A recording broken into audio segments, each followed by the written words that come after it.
It's been a big week in Washington. From today's Supreme Court ruling to rumblings of health care cuts, we want to check in with CBS News' Scott MacFarlane for the latest from Capitol Hill. And Scott, Minnesotans are saying their goodbyes to the late state representative Melissa Hortman today, along with her husband and their dog. We talked last week about lawmakers' safety in the wake of this attack. Have you noticed any changes on Capitol Hill after those security briefings?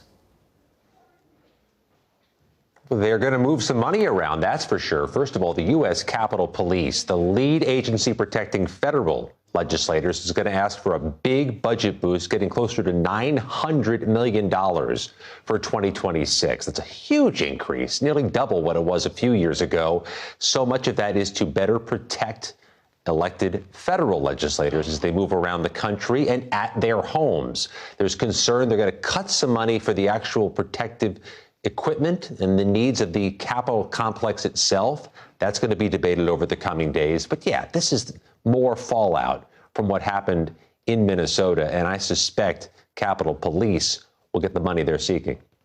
And we just reported on the ruling today by the Supreme Court limiting the power of federal judges to issue nationwide injunctions. Obviously, a huge win for President Trump. What does this mean for his agenda? Yeah, this is going to be a primary focus of us tonight on CBS News is The Takeout, which is why I'm here in studio for The Takeout at 4 p.m. The show begins. We're going to talk about the implications of this ruling. And there is unequivocally a victory here for President Trump, who has spent so much time in his first 6 months blasting the judiciary for overreaching, for halting some of his orders, some of his personnel moves, some of his decisions. Critics say those were unconstitutional orders and decisions, and the courts were right to intervene.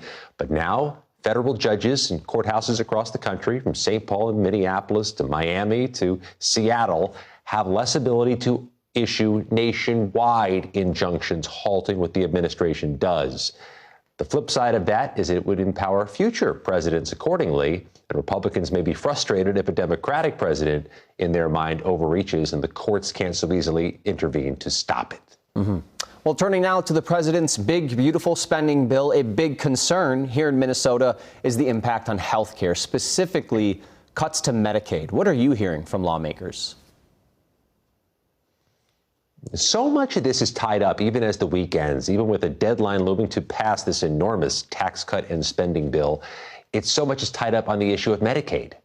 Is it going to, in some ways, limit Medicaid to people to whom it shouldn't be cutting services? Is it going to mean trouble for rural hospitals further away from the Twin Cities in areas that have fewer medical centers to choose from?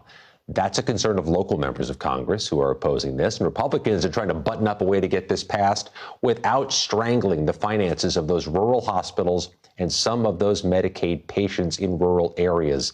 That's why this thing has stalled in the last 48 hours.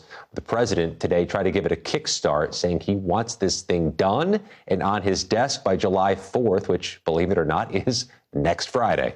Yep. Just under a week away or so. Okay, Scott MacFarlane reporting for us from Washington, D.C. Thank you for your time.